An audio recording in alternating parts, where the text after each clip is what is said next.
Panjang dia.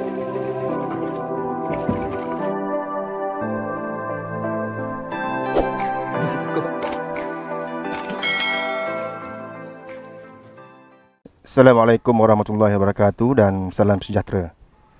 Saya Muhammad Sani selaku moderator program Influencer at Japan dalam Buah Bicara siri pertama Riverman Expert. Jadi tuan-tuan dan puan-puan, pada kali ini saya didatangi seorang panel iaitu seorang YouTuber Ayub Muhammad. Jadi beliau merupakan seorang anak yati Kampung Tumang ni dalam Dom Kapal Kalang Berangan dalam daerah Maram ni. Jadi Cik Ayub, Ya, apa khabar? khabar baik. Alhamdulillah. Jadi saya difahamkan Cik Ayub ni sejak daripada kecil lagi minat sungai, mancing, tam bubu, tam tajur, tam tauk, mukat. Jadi macam mana hobi Cik Ayub ni kan datang dengan sungai ni? Okey. Assalamualaikum warahmatullahi wabarakatuh. Sebelum tu saya perkenalkan diri saya dulu lah. Nama saya Wan Muhammad Ayub bin Wan Jusoh. Umur 28 tahun. Anak kedua daripada 7 adik-beradik. Saya minat hobi ni dari kecil lagi. Dan saya pernah ikut ayah saya dulu. Ayah saya dulu pun kerja ni juga. Jadi saya teruskan apa yang dia kerja dulu. Jadi pengalaman Cik Ayub ni turun-temurun lah, maknanya datang daripada ayah lah. Turun-temurun datang daripada ayah, daripada cari ikan, cari menembak udang, pasang taju, pasang jaring, mancing, semuanya dari ayah. Jadi sekarang dengan usia 28 tahun sekarang pengalaman tu memang banyak lah kan. Memang banyak. Memang kata orang expert lah. Sesuai dengan YouTuber tu kan. Expert lah Cik Ayub ni. Kata orang troker sungai apa kan. Jadi macam mana kita faham lah hobi memancing ni kan perlukan peralatan, perlukan modal apa kan, perlukan apa bubu. Jadi saya difahamkan Cik Ayub ni guna apa yang ada, tak perlukan modal untuk buat peralatan tu. Kebanyakan peralatan yang saya guna adalah buat sendiri lah, dari bahan semula jadi. Macam yang belinya jaring, buk, macam tu lah. Yang semula jadi, yang boleh buat semula jadi, saya buat semula jadi. Yang lain beli lah. Memerlukan kesabaran lah kalau nak memancing. Kerja cari ikan masuk hutan memerlukan kesabaran yang tinggi lah. Ya Ayub, macam bubu kan. Bubu ni kalau orang tak tahu nak buat bubu tak boleh. Tak boleh. Dia kalau pandai tu pandai tapi ikan tak masuk kan. Jadi macam mana pengalaman Cik Ayub ni? Saya buat sambil belajar. Buat sambil belajar. Tahan kena kaji lah, kaji sendiri. Kenapa ikan tak masuk, kenapa ikan masuk sikit. Bubu tu kecil ke, unjak dia keras ke, lembut ke, pitu dia sempit ke. Tengok keadaan tempat dan musim juga lah. Kalau macam bubu tu kan, umpan tu, sama ada umpan kelapa sawit ke, umpan apa ke, dan hasil dia tu memang musim bulan berapa hasil dia lumayan tu? Tengok jenis ikan ataupun udang yang kita main, kena tahu musim lah. Dan tahu umpan dia apa. Ada umpan ikan, ada umpan buah-buahan, macam-macam jenis umpan lah boleh kita pakai. Tapi kita kena tahu spesies yang kita target tu. Ya. Kita maklum lah Cik Ayub ni mana pop baik, pop mega ke, pop master ke ikan tu lah, monster ikan tu kan. Jadi Ayub pergi ke Sungai Salam sana. Kadang pergi jalan sungai sana orang lain tak boleh pergi, tak tahu tempat dia kan. Tapi Ayub dah rakam, bawa balik ke kampung. Lepas tu Ayub masukkan dalam YouTube. Jadi seluruh orang ni boleh tengok kan. Jadi macam mana idea Ayub ni datang tu untuk YouTubekan benda tu jadi satu ikutan dan jadi penjana kepada pendapatan Ayub? Saya dulu buat sebagai hobi lah, minat. Dan saya nak orang tahu bukan senang untuk dapatkan sesuatu. Dengan keadaan tepatnya susah nak pergi, dengan hasilnya kadang banyak kadang sikit. Walaupun dekat dok semestinya hasil lumayan, kena pergi jauh lagi, kena usaha lagi untuk dapatkan hasil yang bagus lah. Dan saya nak orang tahu di tempat saya ni ada juga ikan mega. Contoh dia ikan mega tu macam kita dapat ikan apa? Ikan patin besar. Patin, tomang, tapah. Jadi yalah, kita faham lah hobi Cik Ayub ni yang berkaitan dengan sungai ni memang sinonim lah dengan hidup Cik Ayub kan. Jadi ada tak hobi lain selain daripada memancing ni? Hobi yang lebih kata orang lebih ganas? Ada. Contoh macam ambil madu, panjat tualang dengan ketinggian pokok 80-100 meter. Ada. Itu adalah hobi yang paling ekstrim. Maknanya bukan setakat mancing lah. Bukan cari setakat madu mancing. tualang ni Cik Ayub pun buat juga. Buat juga. Yalah, nak mencari rezeki di tempat yang tinggi ni, pokok 80 kaki, 100 kaki kan, memerlukan satu semangat yang tinggi, jiwa yang kental kan. Maknanya bukan calon-calon orang boleh buat macam ni. Ya, bukan calon-calon orang. Bukan calon-calon orang kan. Maknanya apa yang ada pada Cik Ayub ni jarang yang ada pada orang lain lah, orang muda seperti Cik Ayub ni kan. Jadi saya nak tanyalah, macam mana pengalaman Cik Ayub ke, ada ilmu ke apa ke nak panjat pokok yang tinggi? Nombor satu sekali, tubuh badan kena sihat, memerlukan pengalaman, kekuatan fizikal mesti kena kuat. Kalau badan tak sihat, tak payah. Kalau tak ada pengalaman, tak perlu buat kerja tu. Kalau takut ketinggian, tak perlu. Kena ada tak boleh lah. Kena ada skill tersendiri lah. Kena belajar sendiri lah. Sebab saya dulu pun tak belajar dengan orang, belajar sendiri je. Kena berani dengan ketinggian, kesabaran dan tahan panah. Jadi yalah, kita nak manjat ni kan mesti ada persiapan. Kita nak pergi kat pokok tu, kita nak pastikan yalah pokok tu jarak dia dalam sana kan, persiapan peralatan dia tu nak buat naik atas tu. Peralatan kita pertama sekali tali dan pakaian kita lah. Jenis peralatan, tali paling kecil, tali tasi ataupun tali belong paling kecil. Lepas tu yang besar sikit. Lepas tu tali besar yang macam besar ni. Dan tali dekat, kita ikat dekat badan. Lepas tu plastik, pemberat, badi, semua bawa. Kita faham lah sekarang ni permintaan untuk madu tualang ni memang penggemar-penggemar madu ni memang dia tak nafikan lah madu tualang ni mempunyai khasiat yang terbaik lah, walaupun ada bersaing dengan madu-madu yang lain lah. Jadi saya nak tanya Cik Ayub ni, faktor kualiti madu tu sendiri, sama ada dari segi pokok bunga dia ke, persekitaran dia ke, pokok tinggi ke, cuaca. Cuba Cik Ayub terangkan. Madu bukan bergantung pada pokok, kepada tempat tinggal yang dia duduk. Madu bergantung pada nektar bunga yang lebah tu ambil, yang lebah tu isap dari nektar bunga tu. Tak kira lebah tu duduk di bangunan ke, pokok ke, jambatan ke, pokok tualang tinggi ke, pokok yang rendah ke. Nektar madu bergantung pada bunga, bukan bergantung pada tempat tinggal. Rasa madu sama je kalau tempat lebah tu duduk satu pokok tualang, satu duduk rendah dekat tanah. Nektar dia sama je untuk satu kawasan tu.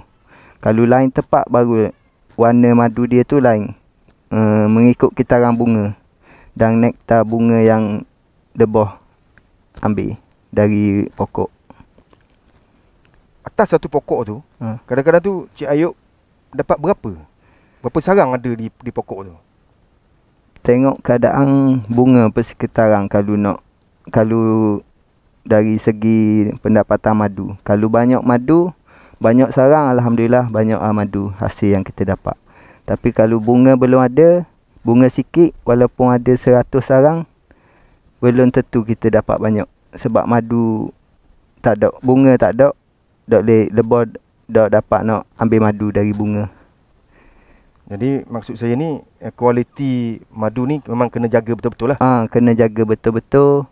Dari segi pollen dengan madu dan anak tidak boleh bercampur sesama sekali. Kalau madu dengan anak, memang madu akan jadi masam. Kalau pollen dengan madu boleh bercampur, tapi tak boleh banyak. Sikit-sikit boleh lah. Kalau banyak, terlalu banyak, tidak baik. Boleh mengakibatkan kerosakan pada madu. Jadi setakat ni Cik Ayub, berkaitan madu ni, permintaan daripada bergema madu ni macam mana sekarang? Permintaan alhamdulillah sangat tinggi sejak saya masuk ke bidang YouTube. Alhamdulillah permintaan madu sangat-sangat tinggi sampai tidak mencukupi stok madu yang ada. Terima kasih Cik Ayub. Sebelum kita berhenti rehat, sama-samalah kita saksikan video vaksin yang berada di dalam tubuh badan kita. Kita rehat sebentar. Cara vaksin berfungsi di dalam tubuh manusia. Vaksin COVID-19 disuntik di dalam badan. Hasil suntikan vaksin, sistem imuniti badan akan menghasilkan antibodi yang spesifik terhadap virus COVID-19.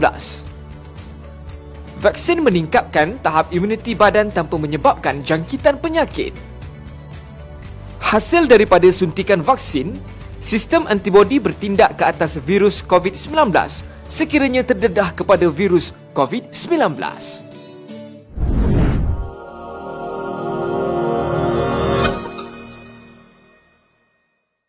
Okey tuan-tuan, kita kembali semula untuk program Buah Bicara bersama dengan Ayub Muhammad di Taman Rimba, Kampung Tomang, Pekalan Barangang, Marang ni. Jadi Cik Ayub, kita ni pengalaman sungai, segenap perusuk hutang diredah oleh pengayuh ini untuk mencari kepuasan untuk mendapatkan madu lah, kan? Jadi kita nampaklah di sini segala hasil yang hutan tu, kan? Cik Ayub bawa balik ke Taman Rimba ni, dan di sini kita nampak dulu rimba. Rimba kan, rimba hutang lah. Maknanya hutang ni jadi sekarang kita tengok dah jadi comel. Comel kan. Jadi malahnya Cik Ayub ni seorang yang berwawasan tinggi lah. Jadi bilakah projek ni bermula? Okey, projek ni bermula start daripada PKP 01. Start daripada tu, saya biasa duduk kampung setiap hari buat kerja. Jadi saya kepuasan dan merancang nak buat tempat membela ikan dan taman di belakang rumah. Maknanya taman rekreasi lah. Taman rekreasi. Semenjak daripada tu, saya terus buat daripada akak pasir dekat sungai sampailah sekarang, sampai jadi macam ni. Hasil daripada hutan pun saya buat balik dan pelihara dekat rumah. Jadi saya nampak ni, maknanya daripada hutang ni dah comel sekarang kan. Dan Cik Ayub pula tu ada pula sangka-sangka di pesisir taman ni, ada bela ikan puyuh, ikan siakap, ikan tilapia kan. Jadi ini nampak macam menarik. Jadi benda ni kita nampak faktor sungai, hutan ni Cik Ayub bawa balik ke kampung. Jadi satu benda yang baik lah. Jadi benda ni pun nampak memerlukan modal yang besar jugalah. Modal yang sangat besar. Jadi harapan Cik Ayub lah, suatu ketika nanti apa projek yang akan dibuat lagi oleh Cik Ayub?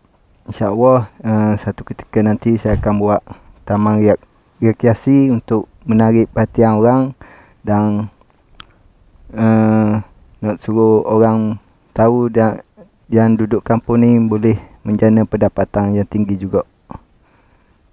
Jadi kita nampak sini kan, macam Taman Rimba ni sesuai untuk family. Family untuk pelajar-pelajar sekolah datang berkemah di sini apa kan. Ada perancangan tak untuk nak kata orang nak adakan kemah ke, nak buat tempat-tempat masak ke, tempat-tempat mancing ke untuk InsyaAllah kita akan buat semua tu dalam masa yang agak lama sikit lah.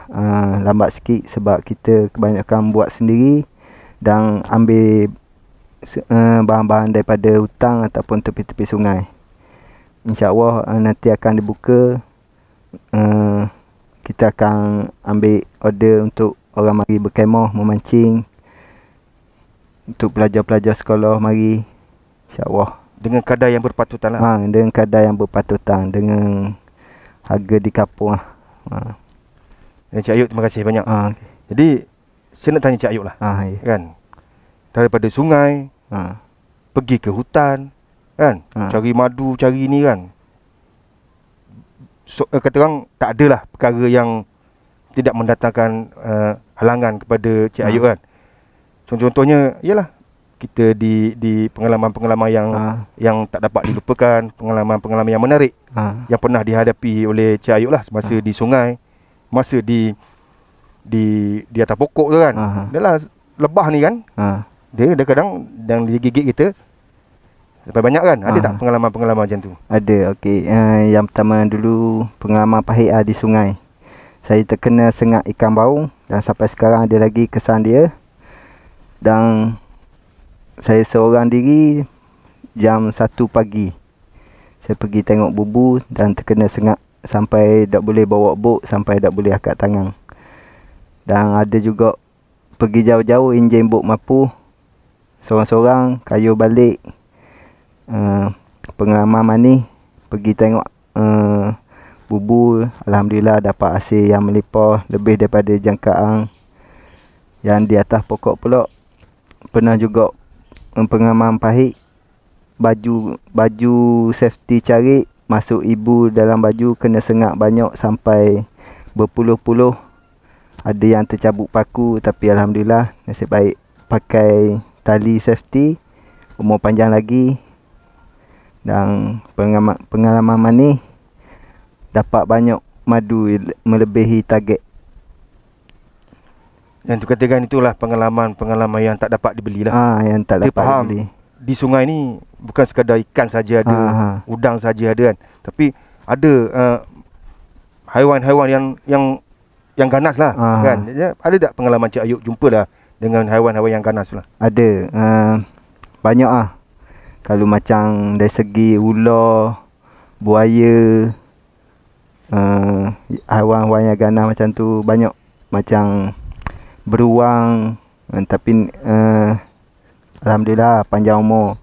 Pernah juga ular lalu atas ni, atas badan kita, time tidur, time menyuluh udang, menembak udang.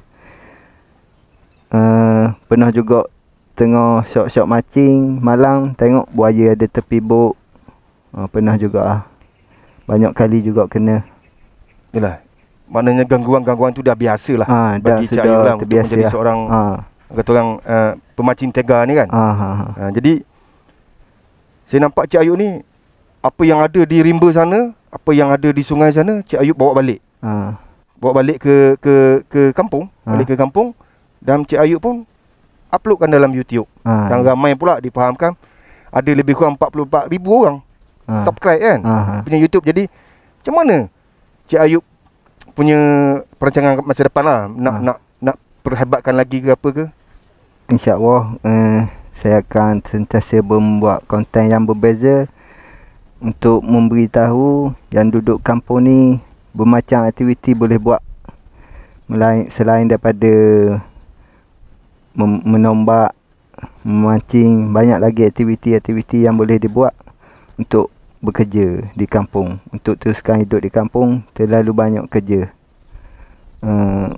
yang atas diri sendiri nak buat ataupun tak mau buat. Jadi saranan Cik Ayub lah kepada anak-anak muda kan, kita pun dah faham. Sekarang kita punya vaksin pun untuk COVID-19 pun dah sampai ke negara kita, dan kita punya pembahagian vaksin tu bermula daripada Februari hingga April kan. Jadi dalam musim-musim kita punya keadaan semasa sekarang ni, apa pesanan Cik Ayub lah berkaitan dengan COVID-19 ni? Okey, yang pertama kena pakai mask dan jaga jarak ikut SOP yang ditetapkan oleh kerajaan. Dan sekarang vaksin sudah sampai. Jadi kita jangan ambil mudah lah, walaupun vaksin dah sampai. Jangan kita kena jagalah. Kita kena jaga jarak kita, jangan mengambil mudah walaupun vaksin tu sudah sampai di negara kita. Kena sentiasa pakai sanitizer, pakai pelitup muka, jarak. Jadi kita ikutlah apa yang disarankan oleh pihak kerajaan lah. Kena ikut lah, kena patuhi lah. Okey Cik Ayub, lagi satu, kita kan negeri Terengganu ni sekarang dah pihak PDRM dia ada slogan jihad dadah. Ya. Orang Terengganu tak embuh dadah. Tak embuh dadah. Kita dah sinonim lah dengan orang muda ni kan. Dia cakap bila orang muda je tak ada kerja, benda tu kan. Jadi apa pesanan Cik Ayub lah kepada anak-anak muda di luar sana, agar-agar dapatlah korang boleh buat kerja macam Cik Ayub? Pesanan saya, kalau yang belum lagi tu, tolong jauhkan daripada benda-benda yang macam dadah ni. Dia tidak membantu kita sesama sekali. Bukan dia yang menghidupkan kita, tapi dia akan mematikan kita. Jauhkan daripada dadah. Untuk kerja di kampung tak perlu pun mengambil dadah. Atas semangat dan jati diri kita je yang boleh kawal kita. Yang dah ambil tu berhenti lah. Okey Cik Ayub, jadi kesimpulan yang saya dapat daripada Cik Ayub tadi kan, maknanya orang muda lah, orang muda, kesabaran, kegigihan, semangat. Apa yang penting tu, tak mahu malu. Tak mahu untuk malu. bekerja di mana sekalipun. Sama ada di sungai dia apa, janji benda tu boleh mendatangkan hasil kepada kita. Begitu juga dengan dadah kan. Dadah kan. Jadi cubalah kita semua hindari pada dadah lah. Kita sahut cabaran kerajaan, kita sahut cabaran ketua polis negeri kita kan. Maknanya slogan tu jihad dadah tu kan. Orang Terengganu tak embuh dah dadah. Tak embuh dah. Banyak lagi perkara-perkara yang boleh, faedah yang kita boleh buat kan, yang boleh mendatangkan hasil. Jadi tidak ada jalan yang tak boleh kita redah untuk mendapatkan hasil kan. Jadi itulah semangat yang ada pada Cik Ayub ni, sekurang-kurangnya menjadi ikon pemuda lah. Walaupun tak didendang sekarang ni kan, tapi itulah yang terbaik bagi kita. Jadi terima kasih banyak Cik Ayub. Sama-sama. Berakhir sudah program Buah Bicara bersama dengan Saudara Ayub. Saksikan video Blok Mangkasi Darurat.